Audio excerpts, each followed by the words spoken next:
महिलाओं का bill pass नहीं हुआ, कांग्रेस जश्न मना रही है, प्रियंका गांधी पीसी ले रही है, क्या ये खुशी की बात है? प्रियंका गांधी जी, आपको किस बात की खुशी हो रही है? देश की गरीब, आदिवासी, मागासवर्गीय, वंचित, शोषित घटक की महिलाओं को आरक्षण नहीं मिला, इसलिए आप खुशी मना रहे हो? क्योंकि आपको आपके दादा परदादाओं ने राजनीति विरासत में दी और उस विरासत की कुर्सी पर बैठकर आप अपनी सत्ता का मजा ले रहे हैं, इसलिए आपको खुशी हो रही है। मुझे लगता है कि जिस तरीके से नारी शक्ति बंधन बिल अधिनियम पास नहीं हुआ, तब दिल्ली का आसमान भी रोने लगा, दिल्ली में बारिश होने लगी। ये बात तो कायनात को भी पसंद नहीं आई, तो भारत की नारी शक्ति को कहाँ पे पसंद आएगी? मुझे लगता है कि देश आपको देख रहा है और विपक्ष को भारत की नारी शक्ति को जवाब देना पड़ेगा। राहुल गांधी ने प्रधानमंत्री को बालाकोट और सिंदूर का जादूगर कहते हुए कटाक्ष किया है। क्या मोदी ने चुनावी फायदे के लिए सिंदूर और बालाकोट किया है? देखिए, विपक्ष इतनी बड़ी गलती कर रहा है कि वो मोदी जी को विरोध करते करते भारत का विरोध कर रहा है। मुझे लगता है कि राहुल गांधी जी हो या ऐसी बयानबाजी करने वाले कोई भी और नेता, वो तो पाकिस्तान के पोस्टर बॉय बन चुके हैं। अगर इतना ही आपको पाकिस्तान या दूसरे किसी देश पर इतना अगर प्रेम उमड़ रहा है, तो आप उसका पासपोर्ट निकाल लें।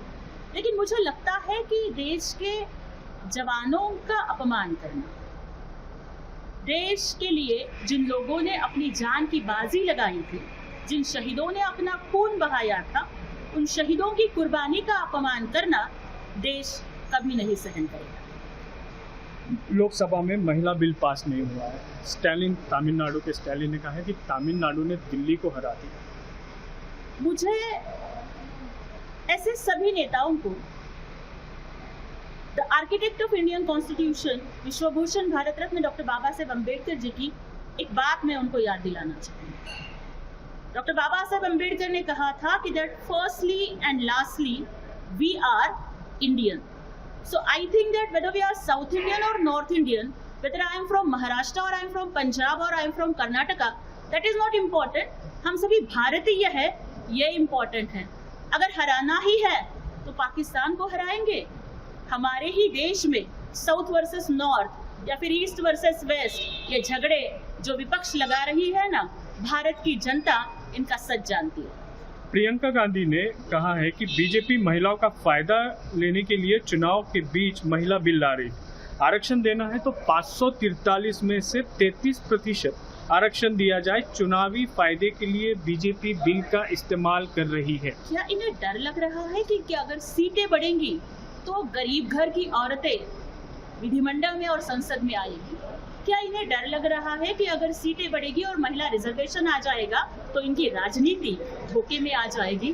तो मुझे लगता है कि विपक्ष इस तरीके की जो बयानबाजी कर रही है, मुझे लगता है कि भारत की नारी शक्ति इनका असली चेहरा कल पहचान चुकी है।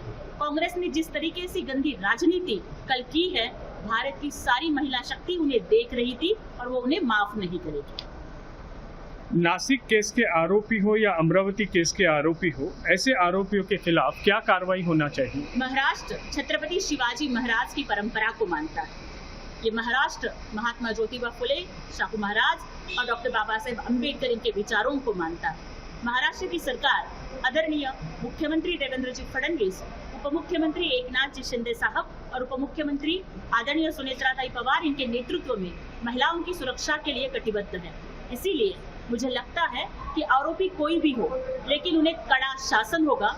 ऐसा शासन होगा कि बाद में कोई भी महिलाओं की तरफ तिरछी नजर कर देखने के लिए भी डर जाएगा।